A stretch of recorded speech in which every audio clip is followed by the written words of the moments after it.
மகா எல்லாம் எடுத்துக்கிட்டியாமா? எடுத்துக்கிட்டேன் தாத்தா. அவங்க கூடவே இருந்து ஜாக்கிரதையா பாத்துக்கணும்.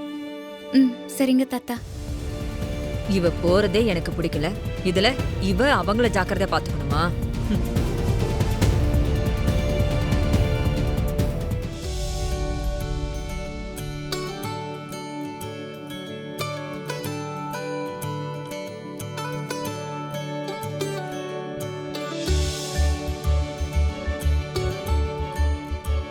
தாத்தா போயிட்டு வரேன். பார்த்து பத்திரமா போயிட்டு வாப்பா.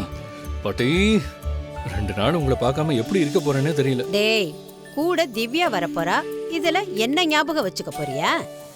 அதெல்லாம் ஒண்ணும் வராது, சும்மா சொல்லாத. என்ன பாட்டி இப்படி சொல்லிட்டீங்க? கூட யார் இருந்தாலும் உங்களை மாதிரி வருமா? நம்பிட்டேன், நல்ல பையன்.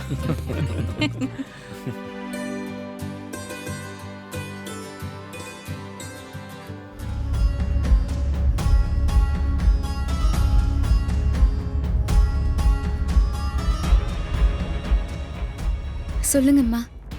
மகா, கொடைக்கானலுக்கு போகணும்னு திரு சொன்னதை கேட்டல? ஆமாம்மா. திவ்யாவே உன்னையும் கூட வான்னு கூப்பிட்டுருக்கா. அந்த காளியப்பன் ஆசாரி அவரும் கொடைக்கானல்ல தான் இருப்பாருன்னு குருக்கள் தம்பி சொன்னது ஞாபகம் இருக்கா?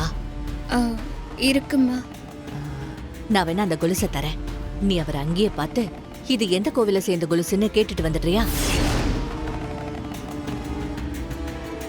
அம்மா, திவ்யாக்கா வேற கூட வராங்க, அவரும் கூட இருப்பாரு. தேவையில்லாம பிரச்சனை ஆயிடுச்சுன்னா? ஆமால, அத நான் மறந்தே போயிட்டேன் பாரு. வேணாம் 2 நாள் தானே, அவரே அப்புறம் இங்க வந்துருவாருல, வந்ததும் அவரை போய் பாத்துக்கலாம். எப்படியும் நீயும் அதுக்குள்ள இங்க வந்துருவ, நாம 2 பேரும் சேர்ந்தே போய் அவரை பாத்துட்டு வந்துடலாம். இரு வந்துடுறேன்.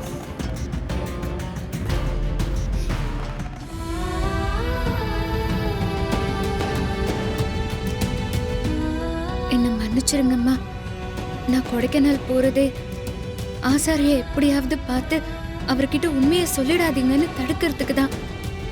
நான் இப்படி பண்றதே இந்த குடும்பத்து நல்லதுக்காகவும் திவ்யாக்காக்கும் அவருக்கும் நல்லபடியா கல்யாணம் நடக்கணுங்கிறதுக்காகவும் தான் அம்மா.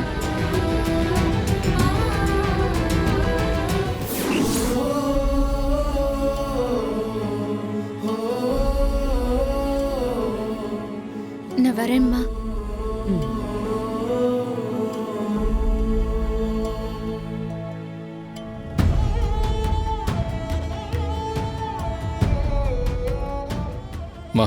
நான் போயிட்டு வரேம்மா. பாத்துப்பா, ஜாக்கிரதையா போயிட்டு வா. சரிம்மா. மாத்திரையெல்லாம் டயத்துக்கு போட்டுக்கோங்க. அதெல்லாம் நான் பாத்துக்கிறேன்டா, நீ போயிட்டு வா.